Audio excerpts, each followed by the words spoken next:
द्वार भीर सेवक सचिव कहीं उदित रवि देख, जागे वजहु न अवधपति और कारण कवन विशेष। जब प्रभु के राज्याभिषेक की सारी तैयारी हो गई थी, संपूर्ण तैयारी करके शाम को दशरथ जी रानी कौशल्या को यह शुभ समाचार बताने के लिए जाते हैं कि चल रहे हैं। अचानक में बताएंगे तो आश्चर्यचकित हो जाएंगी और बहुत ही प्रसन्न होंगे कि तुम्हारे राम का राज्याभिषेक कल सुबह है। सोच करके यह गए थे, लेकिन जब वहां गए तो गोस्वामी तुलसीदास जी लिखते हैं, अरे कवने अवसर का भयो और गयऊ नारी विश्वास। यानी क्या होना था क्या हो गया। होना यह था कि वह सुनेंगे तो प्रसन्न होंगे, लेकिन ऐसा हुआ नहीं। और इधर सुबह सुबह जिसको जो काम मिला था उस काम को संपन्न करके दरबार में आए कि भी दशरथ जी आएंगे और प्रभु का जो है राज्याभिषेक का कार्यक्रम शुरू हो जाएगा। सुबह हुआ, सुबह से सूर्योदय हुआ, थोड़ा सा सूर्य भगवान और ऊपर चढ़ गए। अब दशरथ जी राजमहल में आए नहीं, राजसभा में आए नहीं। द्वार भीर सेवक सचिव, दरवाजे पर पूरी भीड़ लगी हुई है कि आज राम का राज्याभिषेक होगा। सभी सेवक और सभी सचिव मंत्री सब उपस्थित है। कहाँ ही उदित रवि देख, जब सूर्योदय हो गया तो सूर्योदय को देख करके कह रहे हैं क्या, जाग्यऊ अजहु न अवधपति। यानी क्या दशरथ जी अभी तक भी नहीं जगे हैं, राजा अभी तक नहीं जगे। और कारण कवन विशेष, ऐसा कौन सा विशेष कारण है कि जो वह अभी तक जो है जगे नहीं, और अगर जगे तो क्यों राजसभा में आए नहीं। क्योंकि दशरथ जी प्रायः पछिलहरा से पहले ही जग जाते थे, जिसको हम कहते हैं ब्रह्म मुहूर्त, उसके भी पहले जाग जाते थे। और सबको बड़ा आश्चर्यजनक लग रहा है कि राम का राज्याभिषेक है, उनको तो रात भर वैसे नींद नहीं आनी चाहिए थी। तो सही बात है, रात भर नींद नहीं आई, लेकिन मारे प्रसन्नता के नहीं, मारे परेशानी की नींद नहीं आई। जैसे खुशी के रात में हम कहाँ सोते ही हैं, और गम की रात में हम सो कहाँ पाते हैं। बड़े सवेरे बेटवा के में बिया भैर में पतो हिलावे जाए तो रात में नींद कहाँ लगी। और कोनो बहुत बड़ी आफत में की बिहान हुई होवे वाला बे तो नींद यही बनाए के दोनों में। तो लोग आपस में विचार किए कि सुमंत्र जी, आपका अंदर बाहर दोनों आना जाना है, आप जा करके पता कीजिए कि आखिर क्या बात है। और जैसा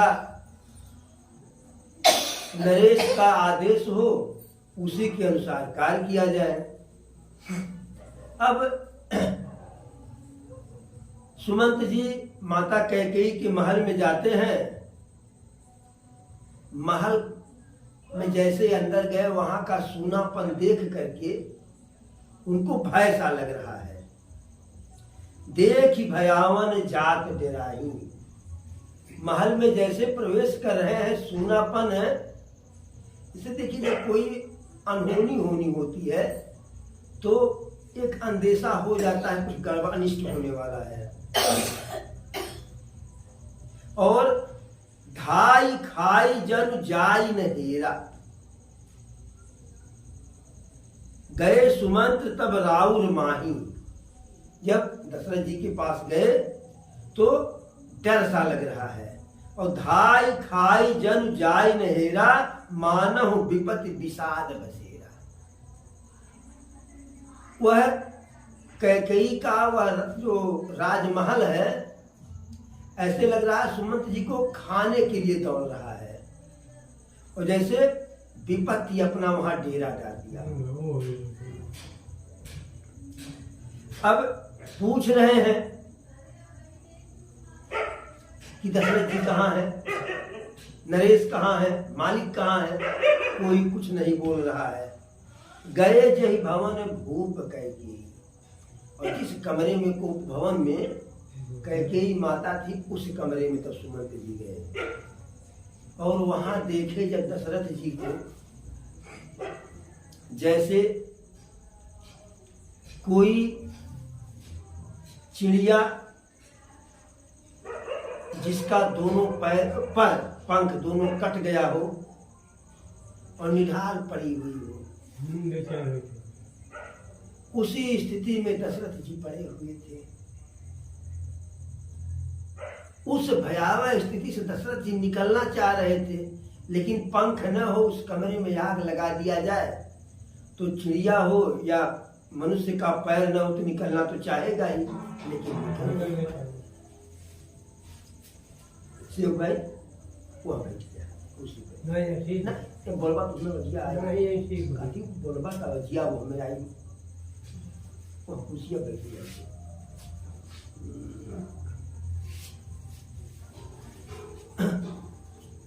गए तो नरेश की जय होकर करके प्रणाम किए, और दशरथ जी के हाल को देख करके सुमंत जी जैसे बिल्कुल सूख गए। सोच विकल विवरण महि परहु, मानहु कमल मूल परिहरहु। दशरथ जी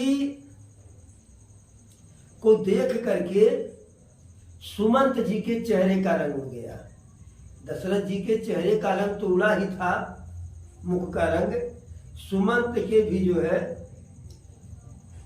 चेहरा और मुख का रंग उतर गया। और दशरथ जी ऐसे पड़े हुए हैं कि जैसे कमल को नाल सहित कोई उखाड़ करके जल से बाहर फेंक दिया, और दशरथ जी ऐसे जो है मुरझाए हुए हैं। और सुमंत जी मारे भय के कुछ बोल नहीं पा रहे हैं कि क्या करें, कैसे क्या कहें, क्या पूछें। जब माता कैकेयी को लगा कि यहाँ का हाल चाल लेने आए हैं, दशरथ जी का समाचार पता करने आए हैं, तब वह कह रही है, परीन राजहिनी दिन से अहे तु जान जगदीश, राम राम रट भोर किए कह न मरमु महीश। कहती है सुमंत जी से कि पूरी रात नरेश को नींद नहीं आई है। अब किस कारण नींद नहीं आई है यह तो भगवान ही जाने, हम कुछ नहीं जानते हैं, लेकिन उसमें से एक बात जानते हैं, क्या? राम राम रट घोर किए। पूरी रात्रि राम राम रटते हुए सुबह हुआ। कहई न मरम महीश, लेकिन नरेश राजन किस कारण से इनको नींद नहीं आई, क्यों राम राम रट रहे हैं, यह इसका कारण नहीं बताए। यदि हो सके तो जाकर के राम को बुला करके ले आइए और तब राजन से समाचार पूछिएगा कि क्या बात है।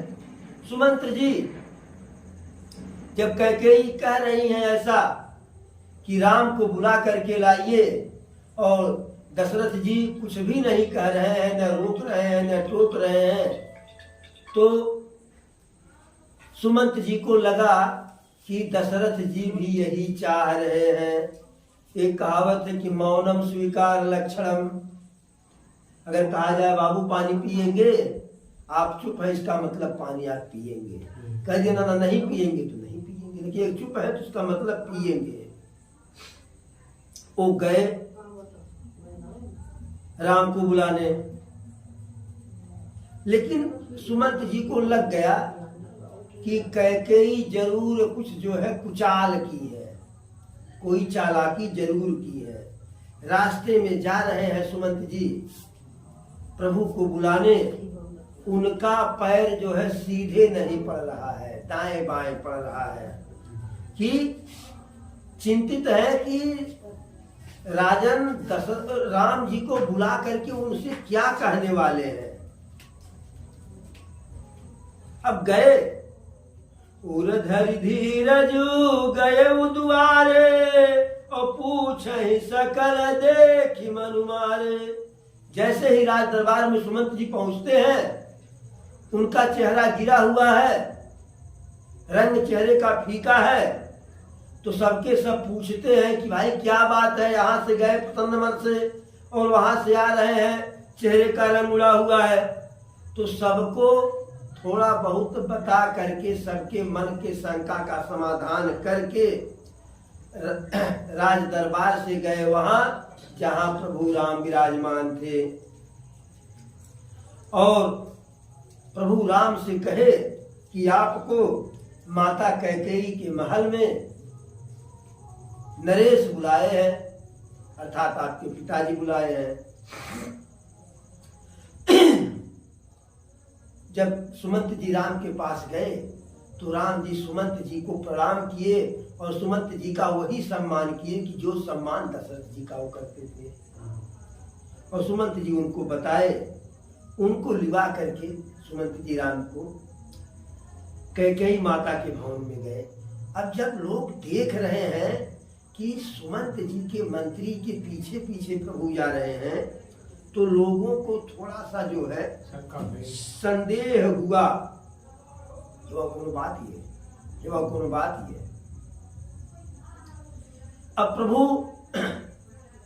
कैकेयी माता के उस कोप भवन वाले कमरे में दाखिल होते हैं, प्रवेश करते हैं, और जब पिताजी को अपने देखते हैं, जाय दीख रघुवंश मणि निरपति निपट कुशाल सहमि परौ लख सिंहनी मनहु वृद्ध गजराज।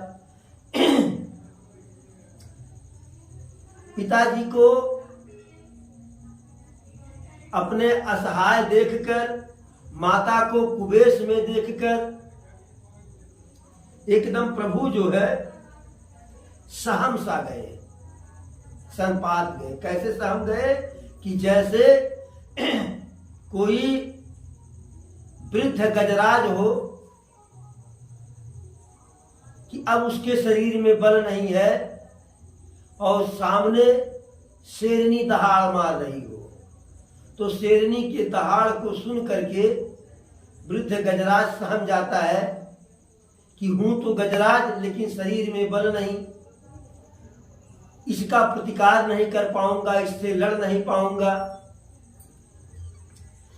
देख रहे हैं सूख अधर जरई सब अंगु मनहु दीन मनीन भुजंगु।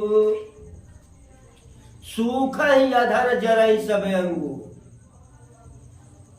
पिताजी को अपने देख रहे हैं कि उनके शरीर का जो है सभी अंग सूख गया है, जैसे शरीर में से सारा खून निकाल लिया गया हो, सारा पानी गिर गया हो, और जराई सब अंगू, जैसे हाई टेम्परेचर वाला बुखार चढ़ गया हो, सारा शरीर सारा अंग भीग रहा है, जल रहा है।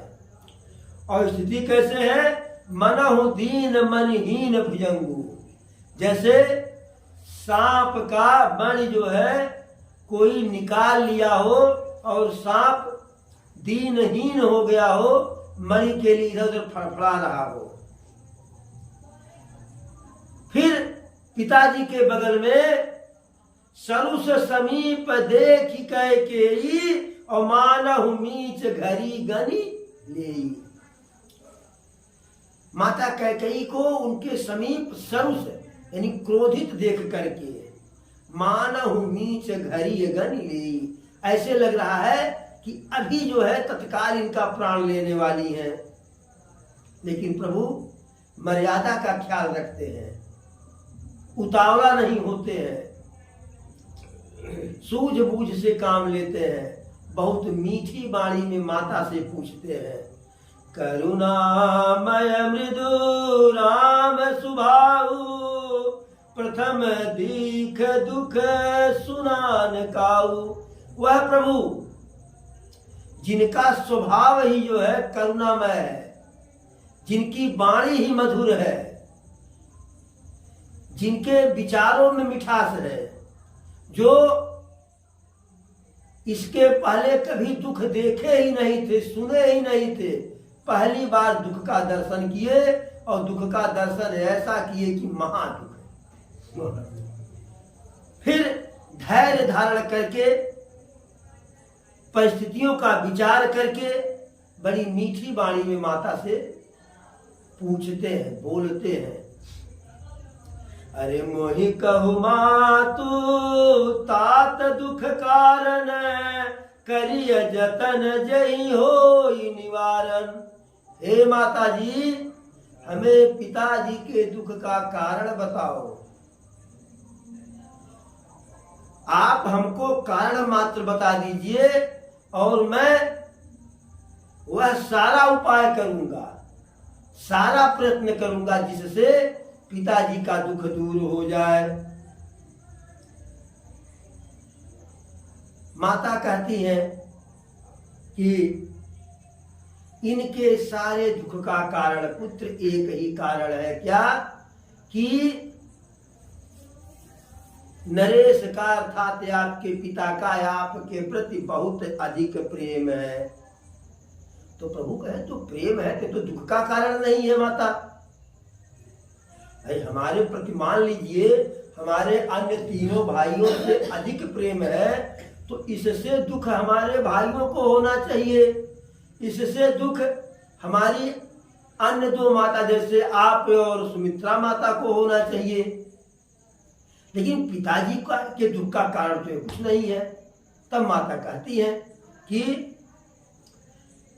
बहुत पहले हमको 2 वरदान देने के लिए कहे थे और वह 2 वरदान हम जो हमको पसंद आया, जो हमको अच्छा लगा, वह 2 वरदान हम मांग लिए और बता दी कि इस दोनों वरदान में यही है कि पहला वरदान अपने लल्ला के लिए अयोध्या का राज मांगे और दूसरे वरदान में आपके लिए वनवास मांग लिए। सो सुनि भयउ भूप उर सोचू, छाड़ न सकई तुम्हार सकोचू। अब इन्हीं दोनों वरदानों को सुन करके इनके हृदय में बहुत ही चिंता हो गई और तुम्हारे प्रेम के कारण आपको वन भेजना नहीं चाह रहे हैं। अब समस्या क्या है? सुत सने हुइत बचन उत, संकट परऊ नरेश, सकहुत आय सुधरहु सिर, मेटहु कठिन कलेश। कह रही है कि एक तरफ राजन के अंदर जो आपके प्रति प्रेम है, तुम्हारे प्रति जो प्रेम है, और दूसरी तरफ जो वचन दे दिए हैं, दोनों के बीच में, दोनों के मकड़ जाल में लड़ रहे हैं, धर्म संकट में है। प्रेम बस तुम्हारा त्याग नहीं कर पा रहे हैं और सत्यनिष्ठ हैं, जो कहते हैं वह करते हैं, प्राण जाए पर वचन न जाई, तो वचन भी नहीं छोड़ना चाह रहे हैं, आपको भी नहीं त्यागना चाह रहे हैं। अब इस समस्या का समाधान आप ही कर सकते हो। कैसे? सकहु तयाय सुधरहु सिर, और मेटहु कठिन कलेश। यदि हो सके तो जो इनका वचन है उसको सिर पे धारण करके मान करके इनके कठिन दुख को दूर करो। अब ऐसे वह कह रही है कैकेयी कि जैसे जो है कि साक्षात उनके वाणी में कठोरता न हो, उनका पूरा शरीर ही कठोरता का हो गया हो, वज्र का। उनकी जीभ कैसे चल रही है? जीभ कमान बचन सरनाना और मनहु महीप मृदु लक्ष्य समाना। जीभ कमान बचन सरनाना मनहु महीप मृदु लक्ष्य समाना। कैकेयी का जीभ जो है कमान है, धनुष है, और जो वाणी उससे बोल रही है वह उसका तीर है, बाण है। और निशाना किसको ले रही है? मृदु लक्ष्य समाना। राजा दशरथ जो है निशाने पर है।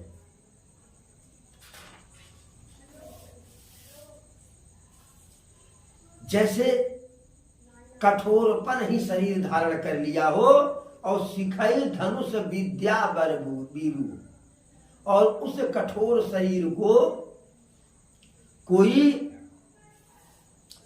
बहुत ही जो है महान श्रेष्ठ वीर कैकेयी को धनुष विद्या सिखाया हो, जो अपने जीभ से चला रही है।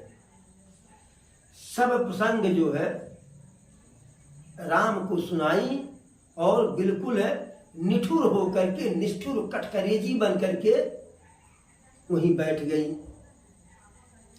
प्रभु जो है मन ही मन मुस्कुराए। क्यों? क्योंकि प्रभु यही चाहते ही थे। कैकेयी जो वरदान मांगी थी, लोग कैकेयी को दोष देते हैं, कैकेयी का दोष नहीं है। एक बार प्रभु माता कैकेयी के महल में गए और पीछे से माता कैकेयी के ऐसे जो है आंख को बंद कर दिए। माता को लगा कि जो है यह शरारत लक्ष्मण ही कर सकते हैं, कहीं हम पहचान गए लक्ष्मण को। प्रभु आंख खोले और सामने आए, कहे मां आप मुझसे हार गई। कहा बेटा हार गए, जो जीतता है वह कुछ लेता है, जो हारता है वह देता है। अब बताओ मैं हार गई हूं, इसके बदले में तुम्हें क्या दूं? प्रभु कहे मैया माता जो मांगूंगा वह दोगी। माता कहीं अरे मेरे लाल तुम मांगो तो प्राण तुम्हें दे दूंगी। कहे मां मैं आपके प्राण नहीं लूंगा, प्राण लूंगा तो आप मर जाओगी। तब कहे क्या चाहिए? बोलो मेरे लल्ला। तो माता प्रभु कहे मां जो मैं मांगूंगा उससे आप मरोगी तो नहीं, लेकिन मरे की समान हो जाओगी। पूरे जिंदगी मर मर के जियोगी, सबकी नजरों में गिर जाओगी। तो कैकेयी मैया कहीं कि क्या तुम्हारे भी नजर में गिर जाऊंगी? प्रभु कहे नहीं मैया आप हमारे नजर में सदैव आदरणीय रहेंगी। प्रभु कहे लेकिन मैया कोई आपसे बात नहीं करेगा, सब आपका बहिष्कार कर देंगे। माता कही कि क्या प्रभु, क्या राम तुम भी हमसे बात नहीं करोगे? तुम भी मुझे बहिष्कृत कर दोगे? प्रभु कहे नहीं मैया मैं आपसे बात करूंगा और आपका बहिष्कार मैं नहीं करूंगा, आप तो हमारे हृदय में सदैव रहेंगी। तब मैया कहें कि तब किसी के नजरों में और किसी के बहिष्कार की हमें कोई चिंता नहीं है। यदि आप अपने नजर से न गिराओ तो हमें किसी की नजरों की परवाह नहीं है। तो प्रभु वही कहे थे कि मैया जब मेरा राज्य, प्रभु कहे कि जब मेरे राज्याभिषेक का समय होगा, मुझे राजा बनाने की बारी आएगी, क्योंकि बड़ा मैं हूं तो राजा मैं ही बनूंगा, तो आप मुझे राजा न बनने देना। मैया कहीं ठीक है। तो इस कारण से माता कैकेयी यह सब की। अब प्रभु मुस्कुराए कि जो हम चाह रहे थे मैया वही तो मांगी। मन मुस्काए भानुकुल भानु, राम सहज आनंद निधानु। मन ही मन मुस्कुराए कि पिताजी ने देख ले, नहीं तो पिताजी के समझ में आ जाएगा कि माई पूता के बीच के कोनो चक्कर है, जुट्टर के साथ बैठी। राम सहज आनंद निधानु, प्रभु बिल्कुल सहज है, सरल है। क्यों? क्योंकि आनंद निधान, वो तो खुद है आनंद के निधान है, करुणा निधान है, आनंद निधान है, हर चीज के निधान है। फिर कहते हैं, क्या कहते हैं? सुनु जननी सोई सुत बड़ भागी, जो पितु मातु चरण अनुरागी। हे माता, वह तो पुत्र बहुत ही भाग्यशाली होता है कि जो माता और पिता के वचनों में अनुराग रखता है। देखिए, माता पिता के चरण में अनुराग रखना बहुत आसान है, लेकिन वचन में अनुराग रखना बड़ा कठिन है। अब बता दे कैसे? चरण में अनुराग रखना, सो करके उठे, माता जी जहां है जा करके जो है प्रणाम कर लिए, पिताजी को प्रणाम कर लिए, दिन भर अपने मन का करो, जो मन आए वो करो, और रात में सोते समय सोने से पहले जाकर के प्रणाम कर लो। इसमें तो कोई आफत है नहीं भाई। प्रणाम करने में, माता पिता का पैर छू लेने में कोई आफत तो है नहीं, कोई कष्ट है नहीं, आशीर्वाद ही देंगे। तो चरणों में अनुराग रखना किसी भी पुत्र के लिए बहुत सरल है, माता पिता के, लेकिन वचन में अनुराग रखना किसी भी पुत्र के लिए बहुत कठिन है। क्योंकि वचन में अनुराग से मतलब कि जो जो कह रहे हैं उसका वैसे वैसे पालन किया जाए। तो ही प्रभु कह रहे हैं, सुनु जननी सोई सुत बड़ भागी, और जो पितु मातु चरण अनुरागी, वचन अनुरागी, कि जो माता पिता के वचनों में अनुराग रखता है वह पुत्र बहुत ही भाग्यवान होता है। तनय मातु पितु तो सनिहारा, दुर्लभ जननी सकल संसारा। माता पिता को संतुष्ट करने वाला पुत्र संसार में बहुत दुर्लभ होता है। तो और वन में तो हमारा काम ही है। प्रभु कह रहे हैं क्या? मुनिगण मिलन विशेष बन, सब ही भात ही तुमोर। मुनिगण मिलन विशेष बन, सब ही भात ही तुमोर। तेहि मह पितु आयसु बहुरे, और सम्मति जननी तोर। वन में ऋषि मुनियों से विशेष प्रकार से मिलना होगा, उनके साथ भगवत भजन करने का अवसर मिलेगा। और इसके साथ ही साथ पिताजी का आदेश है, और साथ ही आपका, आपकी भी सहमति है। यह तो हमारे लिए इससे बड़ा सौभाग्य क्या है। और दूसरा सौभाग्य क्या है? भरत प्राण प्रिय पावहि राजू, विधि सब विधि मोहि सन्मुख आजू। और दूसरा सबसे बड़ा लाभ यह है कि भरत जो हमारे लिए प्राणों से भी प्रिय है, वह यदि मैं वन चला जाऊंगा तो राज पा जाएगा। ऐसा लगता है कि विधाता हर प्रकार से हमारे अनुकूल है। क्यों? क्योंकि प्रभु कहते हैं कैकेयी से, माता हम सबसे बड़े हैं ना। कहीं हाँ, इसमें क्या संदेह है? कहे कि मैं राजा बन जाता तो और बड़ा हो जाता, और जब मैं और बड़ा हो जाता तो अपने भाइयों से थोड़ा सा जो है दूरी हमारी हो जाती।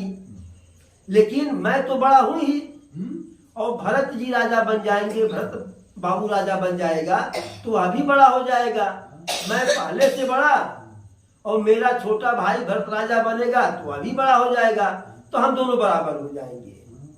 यह हमारे लिए अत्यंत प्रसन्नता का विषय है। लग रहा है कि ब्रह्मा जी हमारे बिल्कुल अनुकूल है, बिल्कुल है अनुकूल है।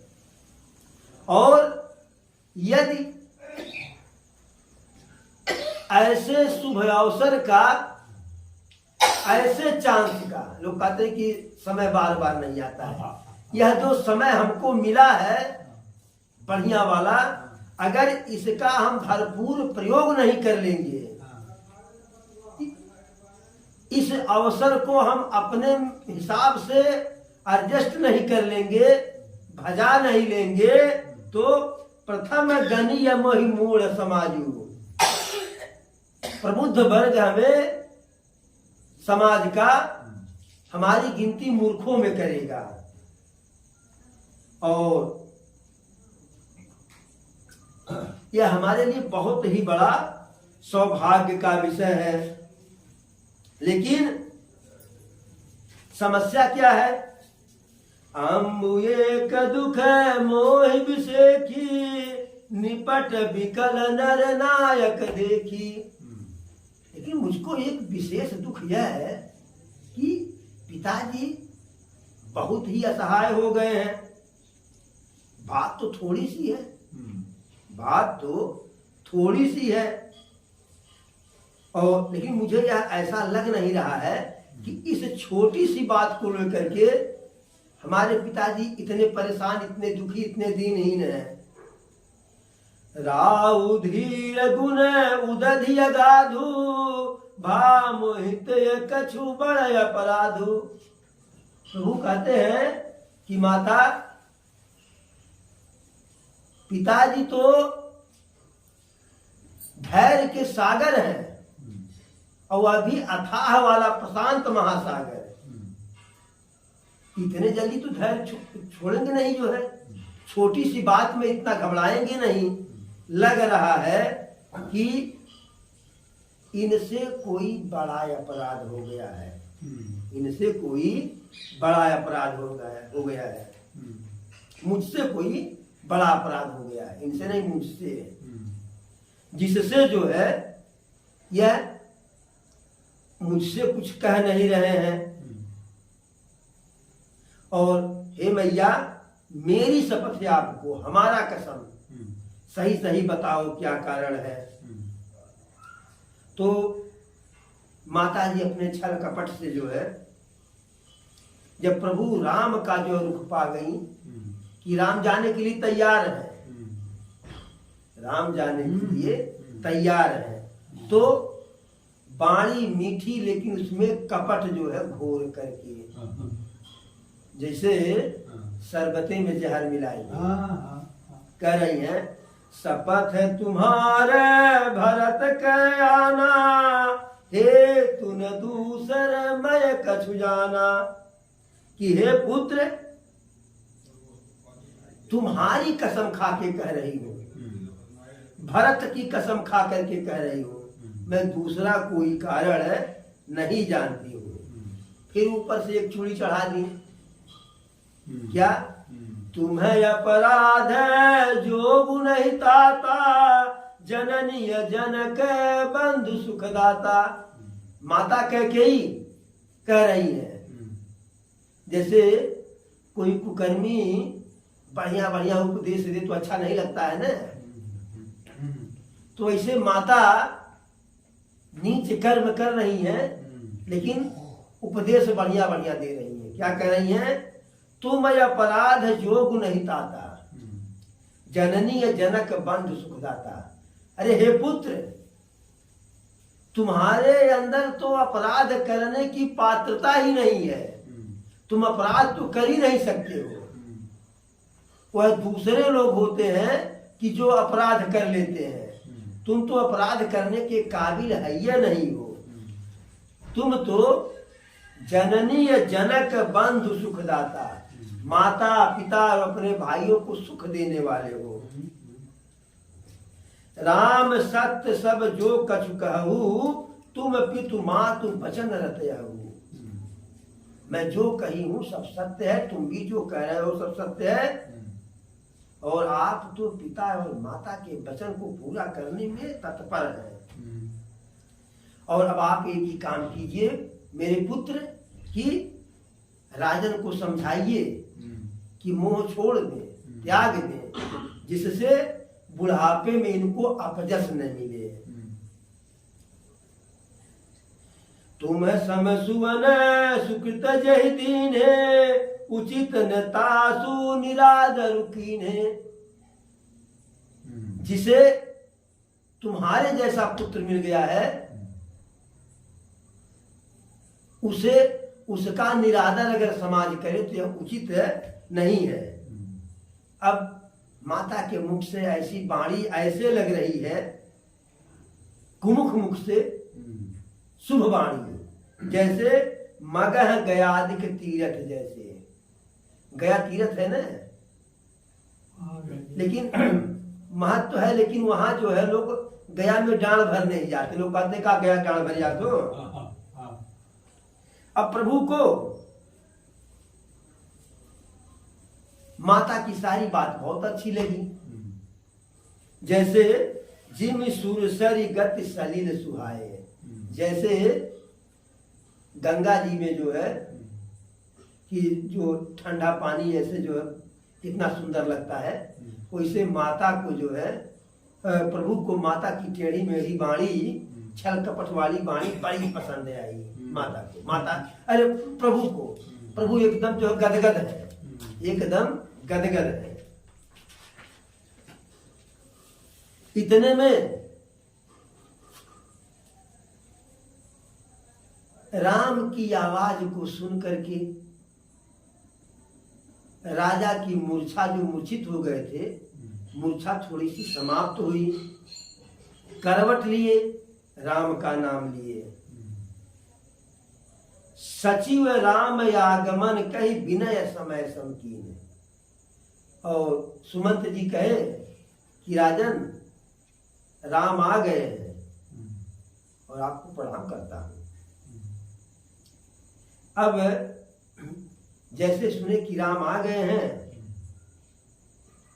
धरि धीरज तब नयन उघारे, बड़े धीरे धीरे अपने नेत्रों को उघार रहे हैं। सुमंत जी संहार करके, शरीर बिल्कुल नितेज हो गई है, संहार करके बैठाते हैं। इतने में प्रभु पिताजी के चरणों में पड़ते हैं, प्रभु को निहारते हैं। जैसे प्रभु को दिखे तैसे जो है गले से लपटा करके फक करके रोने लगे हैं। कैसे रोने लगे? जैसे सांप का मणि गायब हो गया हो और फिर उसको मिल जाए, उसी प्रकार से प्रभु को पाए जो है ऐसे लिपटा लिए और फपक फपक करके रोने लगे। राम चितई रहे नर नाहु, चला बिलोचन बारी प्रभाव। राम को देख रहे हैं और उनके नेत्रों से अश्रु की धारा बहने लगी। शोक विवश कछु कह न पारा, और हृदय लगावते बारह बारा। मारे शोक के कुछ कह नहीं पा रहे हैं, लेकिन सीने से बार बार लगा रहे हैं, सीने से बार बार लगा रहे हैं और भोले बाबा से मना रहे हैं। क्या? हे शंकर जी, आज तक जितने लोग आपसे पुत्र के संबंध में वरदान मांगे होंगे, वह यही कहे होंगे, हे भोलेनाथ, हमारा पुत्र जो है ऐसा हो कि हमारी आज्ञा का पालन करे, हमारी बातों को माने। दुनिया का पहला पिता मैं हूं जो आपसे यह वरदान मांग रहा हूं कि हमारा राम हमारी बात को न माने। यानी कह दे कि मैं जंगल नहीं जाऊंगा, राज आपका है, जिसको मन उसको दे दो, लेकिन राम राम है अपने हैं, हम जंगल काहे को जाए। ऐसा जो है राम की मति ऐसा जो है बदल दो। फिर सूर्य भगवान से जो है प्रार्थना करते हैं कि इनके मति को फेर दो। भोले बाबा से कहते हैं कि आप सबके हृदय को फेरने वाले हो। गणेश जी से प्रार्थना करते हैं, लेकिन अब राम तो राम है। फिर कह रहे हैं कि राम नाही कर दे नहीं जाऊंगा, अजसु हो जग सुजसु न साऊ, और नरक परम बरु सुरपुर जाऊं। चाहे अपयश मिले चाहे यश मिले, नरक जाऊं या स्वर्ग जाऊं, इसकी चिंता नहीं है। लेकिन हे विधाता, सारा दुख सुख जो भी देना हो दे दो, लेकिन लोचन ओट राम जन हो। राम को हमारे नेत्रों से दूर मत करो। असमन गुण राव नहीं बोला, और पीपर पात सरिस मन डोला। ऐसा मन में विचार कर रहे हैं लेकिन कुछ बोल नहीं रहे हैं। दशरथ जी का जो है पीपर पात सरिस मन डोला, उनका मन जो है पीपल के पत्ते की तरह से हिल रहा है। फिर प्रभु पिता को जान रहे हैं कि प्रेम बस है, इसलिए पुण्य कछु कहे ही मातु अनुमानी। समय के अनुसार विनती करते हैं, विचार करते हैं। माता कहती है कि तात कहूं कछु करऊं ढिठाई, अनुचित क्षमब जानि लरिकाई। कि ढिठाई कर रहा हूं, हे पिताजी मैं ढिठाई कर रहा हूं, अनुचित कर रहा हूं कि आपको समझा रहा हूं, लेकिन मेरी ढिठाई को लड़कपन मान करके क्षमा कर दीजिएगा। क्या अति लघु बात लाग दुख पावा, और काहुन मोहि कहीं प्रथम जनावा। देखी गोसाई है पूछ ही माता, सुनि प्रसंग भय शीतल गाता। कह छोटी सी बात थी, हमको पहले कोई बता दे, रात में बता दिया होता तो पिता जितना दुख नहीं पाते जो है। फिर प्रभु जाने के लिए तैयार हो गए जो है। जान रहे हैं कि पिता का आदेश हो चुका, लेकिन स्नेह बस कर नहीं पा रहे हैं। भाई वचन भी दिए तो आगे से बस कर नहीं पा रहे।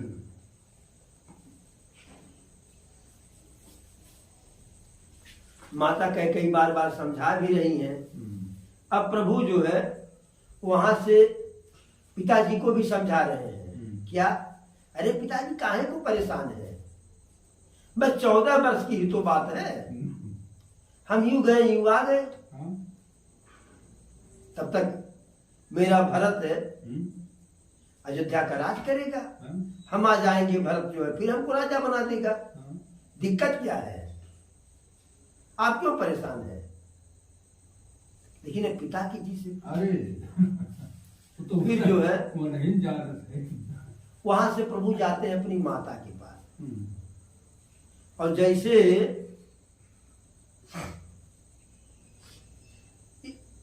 माता के पास गए तो माता कहीं राम आ गए।